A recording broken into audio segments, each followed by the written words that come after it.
Salut tout le monde, c'est leur clap. Aujourd'hui, petite vidéo où on va se pencher en détail sur 5 personnages historiques qui ont tous connu une fin aussi tragique qu'absurde. Parce que oui, on peut choisir sa vie, mais on peut difficilement prévoir comment elle va se terminer. Et si ce genre de vidéo vous plaît, n'oubliez pas que d'autres vidéos vous attendent sur la chaîne. Je mets tout en œuvre à chaque fois pour m'améliorer, alors n'hésitez pas à me laisser vos retours en commentaire. Ça m'aide énormément à vous proposer du contenu toujours plus captivant à chaque fois. Enfin, transition passée, on va pouvoir commencer la vidéo. Mais avant, n'hésitez pas à liker, à commenter et à vous abonner en activant également la petite cloche. Et préparez-vous aussi à être vraiment surpris. Parce que, je sais pas comment vous dire, c'est systématiquement débile, mais c'est toujours inattendu.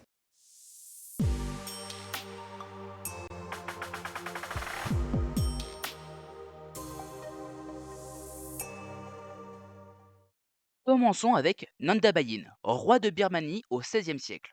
Ce roi, héritier d'un immense empire, a passé son règne à tenter de maintenir son royaume face aux révoltes,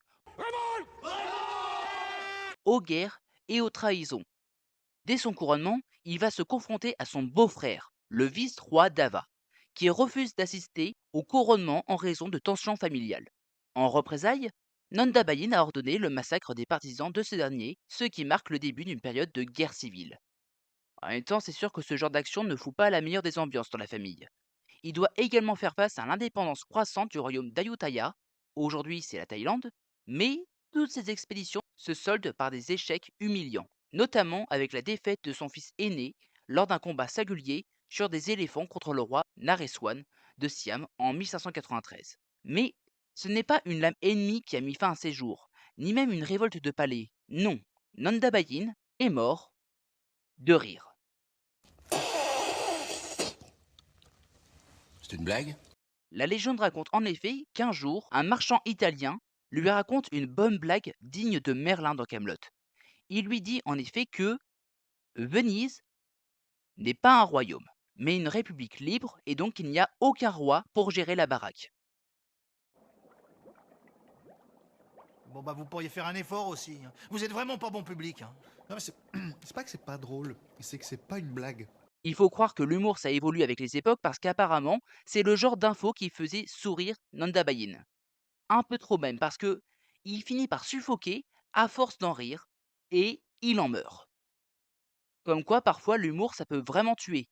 Pas sûr que ça ait mis une super ambiance entre la Birmanie et l'Italie. Bon, pas sûr non plus que ça les ait empêchés de dormir non plus, faut pas non plus abuser.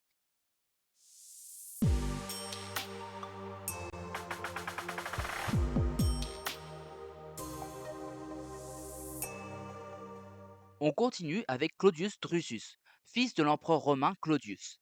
Ce jeune prince avait tout pour devenir une figure majeure de l'Empire romain et laisser son nom dans l'histoire. Mais le destin en a décidé autrement. Et ce, non pas avec 45 coups de couteau dans le bide, ou à coups de poison, ou à coups de pied, mais avec l'aide d'une poire. Un jour, Claudius, probablement pour impressionner ses amis ou simplement par ennui, décide de jongler avec une poire en la lançant en l'air pour la rattraper avec sa bouche. Vous la sentez venir la connerie?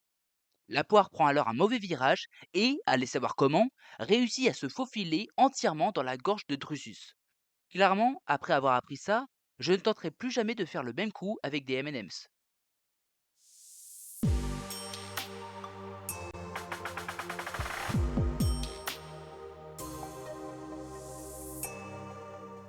Maintenant, parlons de Louis de Bourbon-Soissons, un prince de sang royal, cousin du roi de France Louis XIII. Ce type, c'était clairement un ambitieux, un vrai stratège militaire. Sauf qu'il avait une mauvaise habitude, celle de coller son pistolet un peu trop près de son visage, certainement pour se gratter la tête.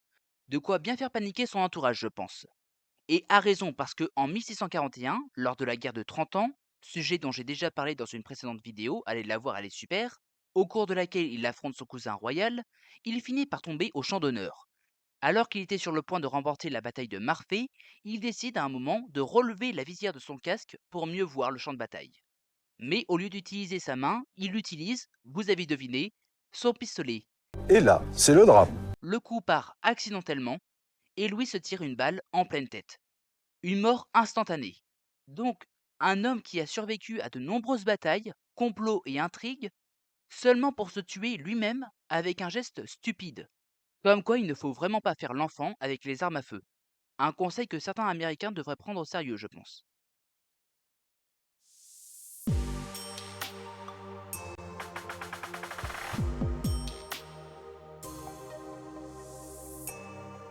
Pour rester dans le thème des individus morts à cause de leurs propres armes, on va parler d'Enguerrand III de Coucy, un puissant seigneur français du XIIIe siècle, connu pour son courage et son ambition démesurée. Enguerrand, c'était un véritable seigneur de guerre. Il a bâti des châteaux, mené des armées, et pourtant sa fin n'a rien eu de glorieux. En 1242, Enguerrand meurt accidentellement en tombant de cheval. Mais pas juste en tombant de cheval, non, non, non. Lors de sa chute, son épée se retire du fourreau, le pommeau par terre, Enguerrand tombe dessus, se transperce avec la lame et meurt sur le coup. Mais on dirait vraiment un sketch de Camelot cette mort. Comment vous êtes fait ça? En me coupant un bout de fromage. Non, sérieusement. J'étais en pause, je cassais une graine et tac, le couteau qui ripe. J'ai jamais de bol en campagne, moi.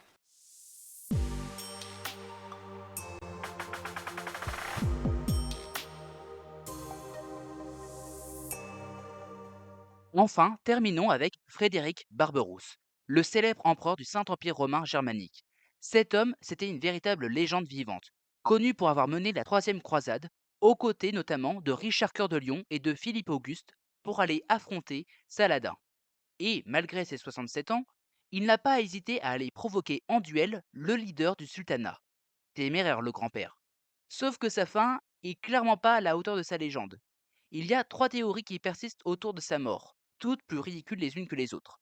Mais elles ont toutes la même base. Juste après la bataille d'Iconium, qui est une victoire pour les croisés, aujourd'hui ça s'appelle Konya, et sous le soleil tapant de la Turquie, Barberousse se tient près du fleuve Salef, ou Goksu aujourd'hui. La première théorie veut qu'il ait voulu aller se rafraîchir dans l'eau glacée du fleuve après l'effort de la bataille, et qu'il aurait fait un choc thermique, ce qui l'aurait achevé vu son âge. Bon, logique, un peu dommage, mais ça peut se comprendre comme mort. La deuxième théorie propose une autre alternative. Il traversait le fleuve à cheval, ce dernier a pris peur et l'empereur aurait coulé à cause du poids de son armure. Déjà, c'est un peu plus insolite. Mais la dernière théorie est encore plus marrante. Apparemment, il est parti se rafraîchir dans le fleuve après la bataille, mais aurait oublié d'enlever son armure. Non mais c'est quoi cette fin toute pétée? Non mais en même temps, je me disais bien qu'il fallait éviter d'aller prendre un bain avec une armure de 21 kilos sur les épaules. Et voilà, 5 histoires de morts aussi inattendues qu'absurdes. Comme quoi, peu importe la grandeur ou le pouvoir, personne n'est à l'abri d'une fin ridicule. Alors, si vous avez aimé cette vidéo, n'oubliez pas de la liker, de vous abonner et de me dire ce que vous en avez pensé en commentaire. Dites-moi aussi laquelle de ces morts vous semble la plus improbable. On se retrouve très bientôt pour de nouvelles vidéos. Moi je vous dis à la prochaine. Salut tout le monde, c'était Lord Clap.